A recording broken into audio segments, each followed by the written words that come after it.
Good morning from the office. I'm your host, BKP. It's 8 a.m. Wednesday morning. We are going to have a gay old time, and I don't mean Flintstones. It's page 6 kind of morning. Now, never's a long time. I have to be careful, Amanda. We usually do not do page 6 kind of stories. We generally do not do. I should have found one of those fruity jackets to wear and done one of those real Hollywood red carpet, the jazz hands and the voice and everything this morning. I could find you a white or a baby blue jacket. Yes, I should have, because Melania was smashing. Did you like that? I mean, she was, oh my God, girl. Melania, if you look at this picture close, folks, and look at the cut of those eyes, damn, girl, damn, right? This is a damn girl, right? You want to do a damn girl? Can you help me with that? Damn. There you go. I mean, if you've got to admit, if this was Michelle Obama wearing one of the flowery tablecloths in the White House as a dress, the media would be going nuts this morning about her dress, right? Yeah, I know it's mean, folks. I told you, don't come to the show if you don't think every once in a while I might say something that you may not like, but if it was a Michelle Obama grabbing a flowery print that had all kinds of flowers and colors on it, the media would be going nuts. But we're going to do, that is just damn, girl. Damn. I'm sorry, right out of the box. But this morning, it is just, Okay, so check out that hat. This is page 6 kind of stuff, but we have to do it because the media will not talk about anything or do anything supportive, positive, and all the fashion. Damn, girl. There you go. Check out that hat. Do you like that hat, Amanda? No. But it looks good on her. She's a supermodel, so she can wear whatever she wants. Amanda, don't mess up. I'm serious. This is a serious moment. I'm doing a page 6 on Melania Trump. Come back with that hat like that and tell me tell me that Melania can't wear that hat. She can wear that hat. I can't wear that hat. You can. All right, there you go. There you go. Let's get it straight. But Melania, wear that hat. And she'd be saying, "Pledge allegiance to the flag." Woo! Damn, girl. That's the whole name of the show this morning. Every once in a while, we're just going to have to go back. Be ready. If I say damn, girl, you throw that hat up, okay? With her eyes cut. You got it. All right, so last night is the first state dinner of the White House. And I'm going to tell you what, we have done so many candidate interviews. I'm your host, BKP. Good morning from the office, North Georgia's only live online morning show. We're actually being a little serious here this morning, but we have done so many candidate interviews. Tell us what you think of the hat. 706-889-9700. chief@fetchernews.com. You can email us always. Follow us on Twitter @FetcherNews, @FYNTV, and find our Facebook, Fetcher News. Now, we have done so many serious stories, and we're going to do some serious stuff today. But last night was the first White House state dinner, Donald Trump's first White House state dinner. And bouncing around a little bit, I think it was bring your daughter to the dinner night. I really do. It was billionaire bring your daughter to dinner night. You know what I mean, Amanda? Put up Wilbur Ross there. Do you have that one, Wilbur Ross? All right, he is isn't he the finance guru, whatever, economic something for Donald Trump, William Ross. What is he, 92? And he has his daughter there with him, right? So that's his daughter. These are my jokes. These are actually their wives, but it's bring your daughter. And then you have, and then they woke up Rupert Murdoch, okay? and they woke up Rupert Murdoch, and there he has his daughter with him, Hall. What was her first name? What's her first name? But anyhow, Jerry Hall, right? I think it is. But Rupert Murdoch, he woke up, and he brought his daughter with him. And then there's Y. This is the one that makes me really nervous. He's out there. And then you have the Henry Kissinger, okay? And Henry Kissinger is there last night, and he brings, I had a picture of Henry Kissinger. There he is. He brings Cruella de Vil with him. And so... Be nice. Huh? Be nice. Henry Kissinger brought Cruella de Vil. I mean, she says, Henry, you told me there'd be 101 Dalmatians when I got here. So, Henry, why the hell? Why do we keep... I thought he was dead.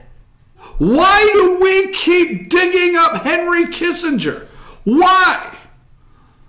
Why? Because the Iranian deal is bad deal with... I'm going to help work on the Iranian deal. What the hell? Who keeps bringing him?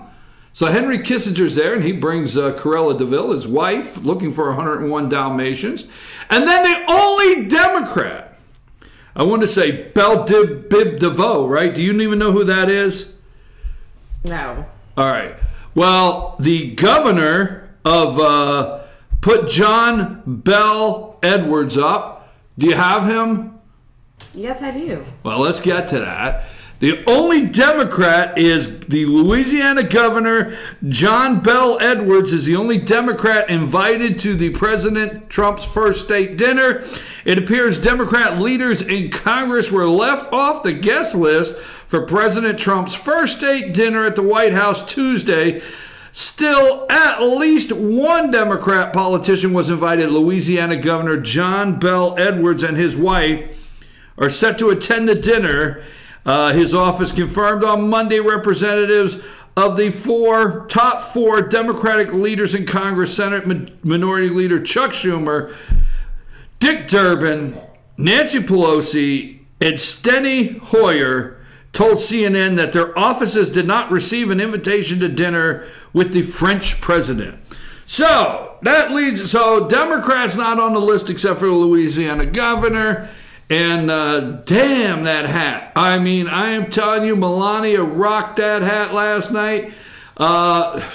Yesterday, last night, the dress. Show the president and Melania in her dress last night with at the White House. I think I don't know what I named that picture last night. The one at the White House with President Trump and the guards there, the Marines. Do you have that one? It's up. Okay. You have that one there. There's Melania Trump. And so, now, do you hear in the media? Leave it right there for a minute, because there's Macrone. Where's Pepe Le Pew? I told you I do not want to do a Macrone story ever again without Pepe Le Pew on the table. All right, Pepe's going to stay there. It's a real sidekick for the day. No, Pepe can come down if I say. There is Pepe Le Pew and Macron, Emmanuel Macron. All right. Donald Trump, we'll get into this in a minute. Donald Trump, the media is going nuts. They are putting up more pictures of Donald Trump and Macron than Melania Trump. But anyhow,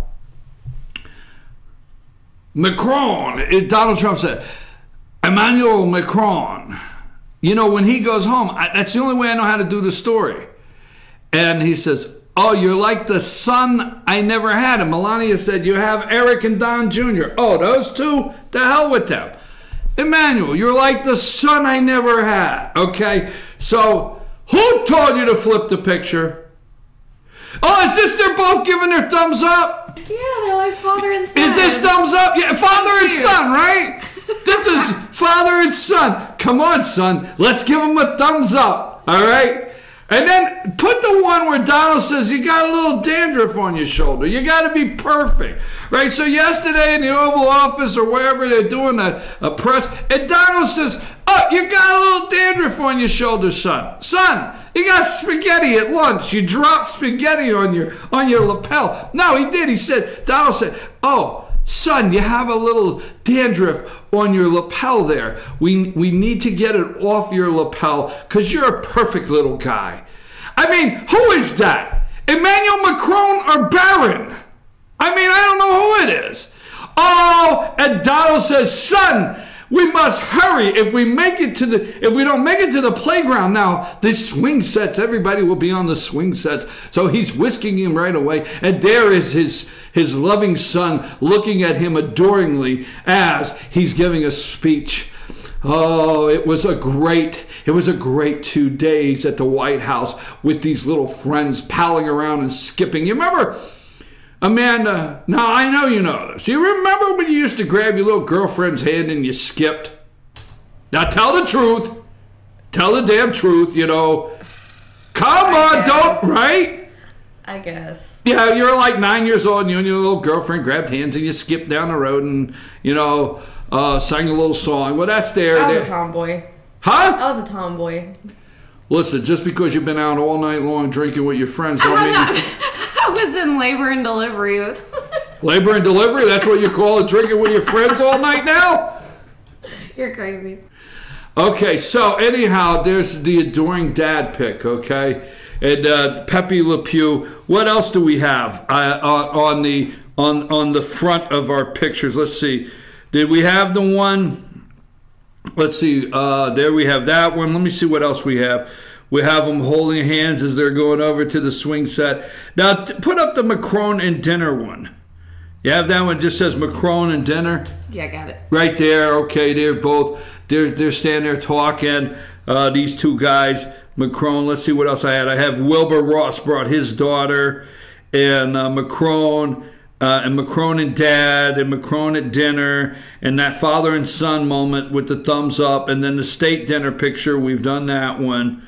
All right, and Rupert Murdoch brought his daughter.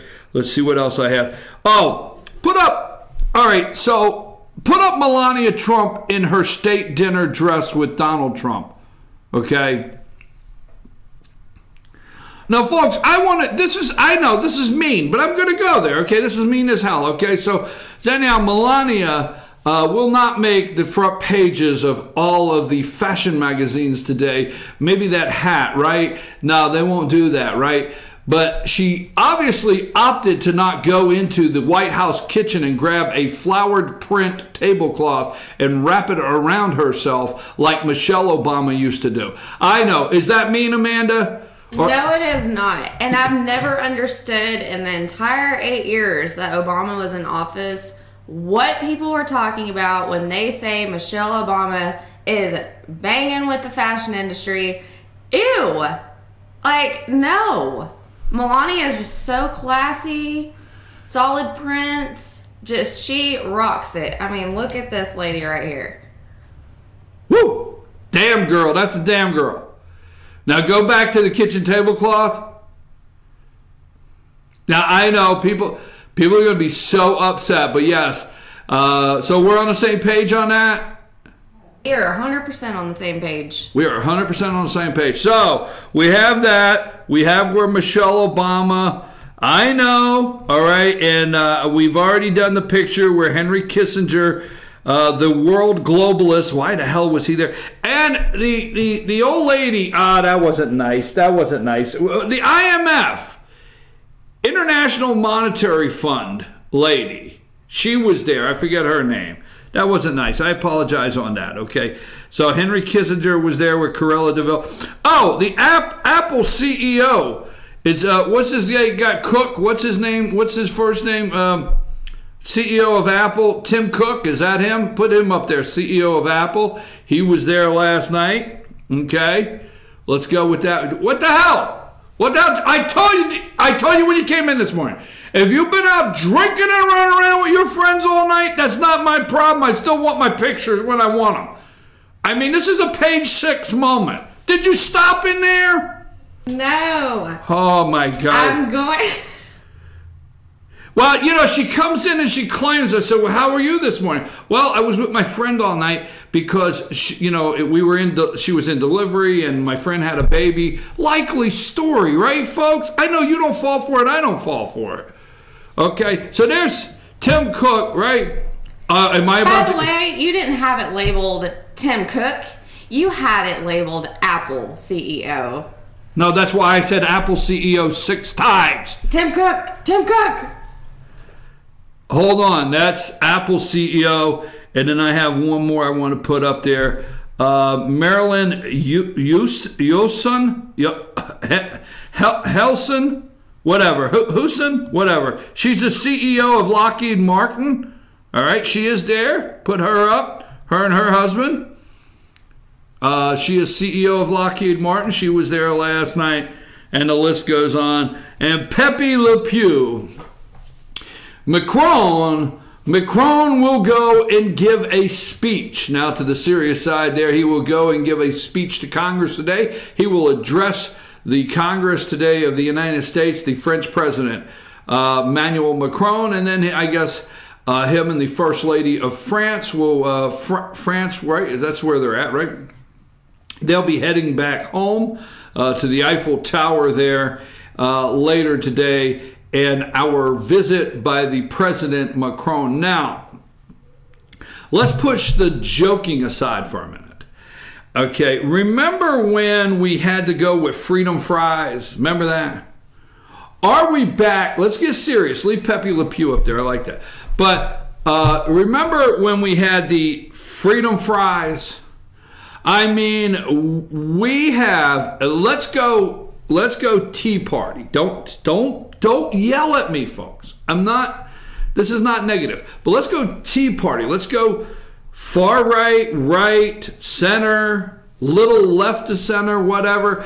There was a lot of people that were the patriots were very upset in this country with France at one time. We will get into that later in the show. And we got upset. Somebody decided we were no longer going to have French fries. They were freedom fries.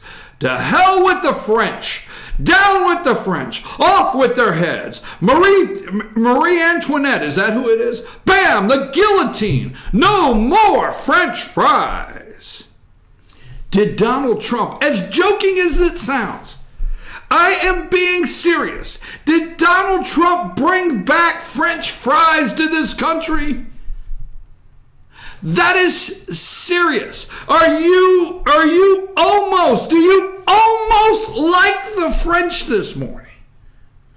Have you almost said, hey, I will even have French's mustard in the refrigerator? That's how serious this has become between us, the US of A, and the French. Did Donald Trump put French back in fries? I don't know. Now, I say that, but the media won't talk about how strained the relationship with the American people and the French. And here is a guy that was supposed to blow up foreign policy. Here's a guy that's supposed to blow up everything we have worked for in the world since World War II, and the United Nations, and NATO, and the EU. Here is a guy that was not supposed to stand on the world stage and be able to do anything, even walk upright and be respected by the world. And here's Emmanuel Macron, the French president, and Donald J. Trump as very good friends. Now, we've had a joking moment, but they're very good friends. And at all time, Donald said, hey, you and your damn Paris climate change. You know what? If it's cold, get a sweater. Get a cardigan if you like it. But quit telling me that I've got to pay up so the Chinese could have, another 30 years to pollute the world while you and I have to back off. You see, the Paris climate deal, which you and I both know without great detail, gives other countries an opportunity to catch up to our pollution level. That's not a joke. Pay attention. Certain countries are exempt, and they're the reason the industrial world, and they're wearing masks because they have the smokestacks they don't care about. We went through that in the 70s. We put masks on the top of our smokestacks. We took them down. We did not want those billows of smoke coming out, big old smoke rings everywhere coming out in our manufacturing. So we shifted it to other countries to make our garments and our cars and our trucks and everything for the most part, and ship it back to us and let their people breathe smog. Remember smog, the good old days when smog was everywhere, right? And teary eyes. Anyhow, so we shifted that in countries like France and the United States, and we already have a 50-year head start of polluting the world. So we got to back off while the others get a chance to catch up to polluting the world, being exempt. Now, you and I know all that silliness in the Paris climate deal, and this guy has the nerve to tell Macrone, you're a good kid, but damn it, you know what? I don't know about this Paris climate deal. Then Macron comes around yesterday and says, maybe he tells Chris Wallace, we need to stay with the Iranian deal because we do not have the plan B. If you don't have the plan B, you have to probably stay where you're at until you have plan B. So the media blew it up. Macron is about to tell President Donald Trump, you must stay with the Iranian deal because there's no plan B. But then just yesterday, Macron came out and said there may need to be a new deal. Macron said the Iranian deal may need to be renegotiated. We may need to do a new deal to include different things like ballistic missiles and so on and so forth. So the media is not really reporting that today. So Donald Trump has Macron over here and nothing. Crickets on how Donald Trump's foreign policy, crickets on how Donald Trump was able to get through a state dinner without bumbling everything, crickets without the media having a great statement from Emmanuel Macron, the French president, how rude the president of the United States is, and how just they were looking for everything that this guy cannot handle. A foreign leader in a state dinner and foreign policy, everything, but nothing, crickets. Donald Trump may have just changed our relationship with France. Now you may be saying, well, who cares? Well, why is that important? Why do we need that? I understand all that. I'm still not into all the French. Probably the biggest thing I like about France is Pepe Le Pew, all right? And I do like French fries. I never did get on the freedom fries. I do like French fries, okay? So, anyhow, but you're probably wondering what's the big deal? Now, if Obama would have had this state dinner, and Obama would have the French president here, Macron, and this would have taken place, and there would have been the bromance, as they're calling it on page 6 this morning, and Michelle Obama was wearing a flower print hat, the media would be gushing this morning with how Obama has saved the world, and you and I out in Topeka, Kansas, with his newfound friendship, and he's brought America and France back together. Crickets. Not, this guy, Donald Trump, President of the United States, may have put French back in fries for a certain group of people in this country. No telling what he can do. Now, let me move on to my first commercial break, but I will say this. You know who is coming next week.